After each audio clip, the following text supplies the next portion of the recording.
Very good morning to all offline and online students. Last lecture we almost completed Ind AS 41. हमने सारे typical problems biological asset वाले, fair value changes वाले, due to physical change कर दिया था. In fact the standard was completed. However एक question number 1 था जो मैंने आप लोगों को बोला था पढ़ के आना, अपन डिस्कस करेंगे. पढ़ के आया क्या? चलो, कुछ लोग बोल रहे हैं कि तेरे जैसे हम फ्री नहीं रहते, ऐसे कैसे पढ़ के आएंगे, वी आर बिजी. ओके, चलो क्वेश्चन नंबर 1 पे आता हूँ.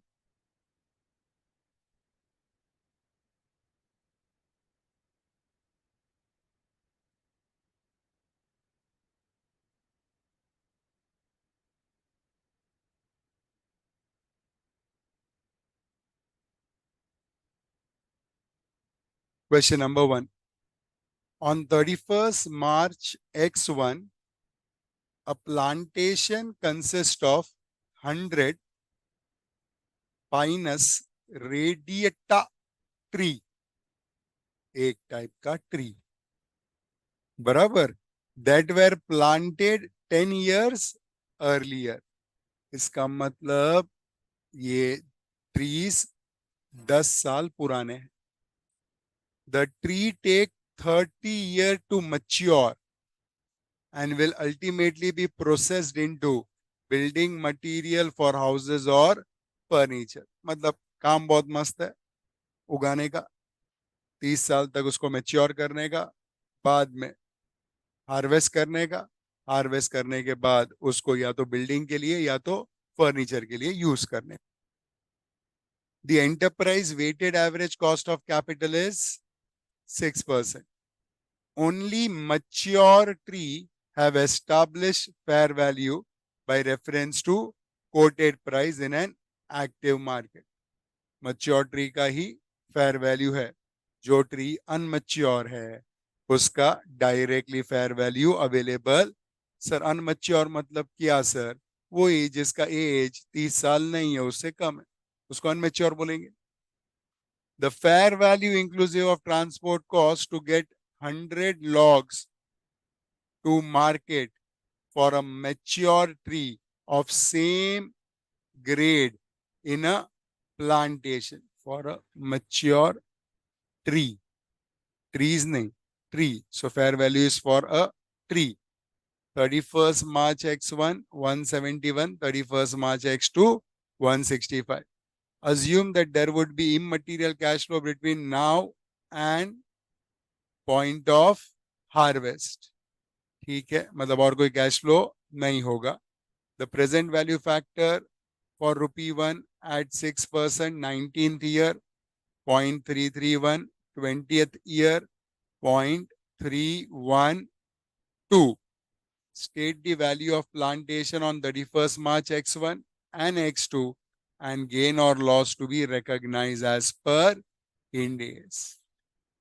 अब देखो, if you are standing on 31st March X1, 31st March X1, अगर तुम 31st March X1 पे स्टैंड कर रहा है तो कैन वी से 20 years are remaining. और अगर X2 पे खड़ा है तो कैन वी से 19 years are remaining to mature. बराबर है. तो 31st March X1 को एक ट्री की कीमत 171 है. 31st March X2 को एक मैच्योर ट्री की कीमत 165 है. तुम्हारे पास ऐसे 100 है, बराबर है. अब सवाल ये उठता है कि मेरे पास 100 है तो क्या मैं 20 इयर्स में ऐसा कर सकता हूं, 100 इंटू 171 और इधर 100 इंटू 165, ऐसा करके डायरेक्टली वैल्यू लिख सकता हूं क्या? क्या प्रॉब्लम है? डायरेक्टली वैल्यू लिखने में प्रॉब्लम क्या है? ये मैच्योर ट्री का वैल्यू है और तुम्हारा जो 100 है उसको अभी और 20 साल लगेगा मैच्योर होने को, और सेकेंड ईयर में उसको और 19 साल लगेगा. यस. तो इधर अपने पास वैल्यूएशन करने का एक ही तरीका है कि जो वैल्यू मुझे दिख रहा है 171 में प्रिज्यूम करेगा यही वैल्यू रहेगा इवन जब ये मैच्योर होगा। हाँ, लेकिन ये मैच्योर होगा 20 साल के बाद और मेरे को आज का वैल्यू चाहिए। तो कॉमन सेंस है, 20 साल के बाद का वैल्यू फ्यूचर वैल्यू है, मुझे आज का वैल्यू चाहिए तो मुझे प्रेजेंट वैल्यू लगेगा। तो मैं इसको प्रेजेंट वैल्यू फैक्टर से अप्लाई करेगा। यस, दिया हुआ है उसे 20th ईयर का कितना है 312 एंड सेकेंड केस में 0.331। तो बताओ पहले वाले का क्या वैल्यू आता है और दूसरे वाले बॉक्स का क्या वैल्यू आता है।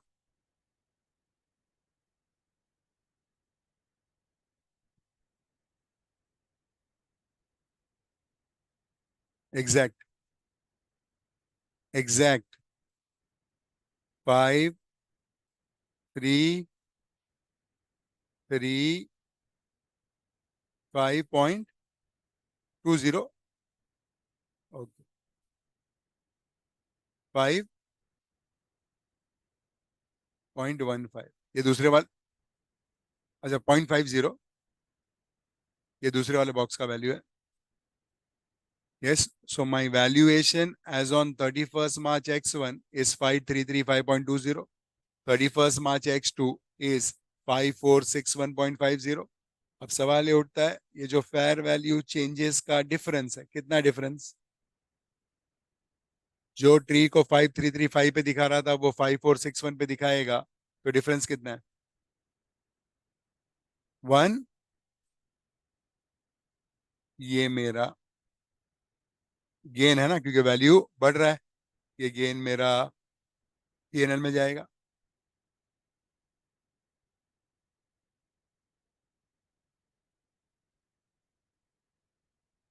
बराबर।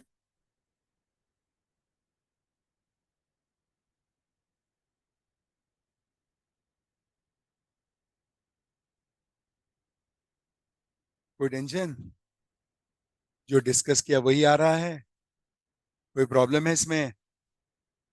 हाँ, कुछ नहीं करना है ना, वो एडजस्ट किया हुआ ही है ना, अब देखो क्या करना है।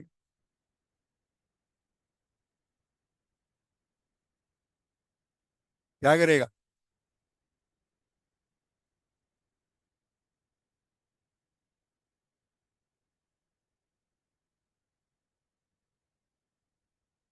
अरे इंक्लूसिव ऑफ ट्रांसपोर्टेशन कॉस्ट का मतलब होता है it is after adjusting transportation cost.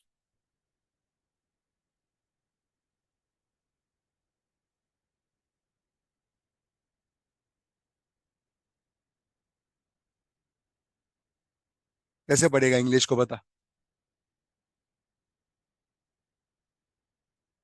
Inclusive ऐसा देखेगा तो इसका मतलब इसके अंदर ट्रांसपोर्टेशन कॉस्ट भी इंक्लूड कर दिया ना, लेना अंडरस्टैंडिंग तो वही होगा ना।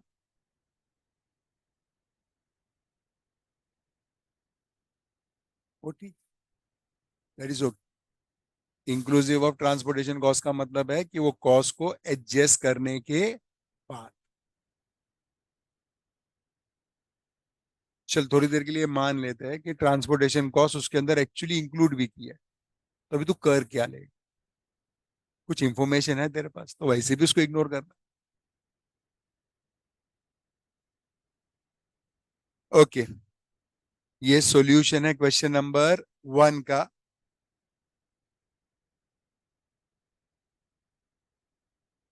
दिस कंप्लीट्स आपका 41।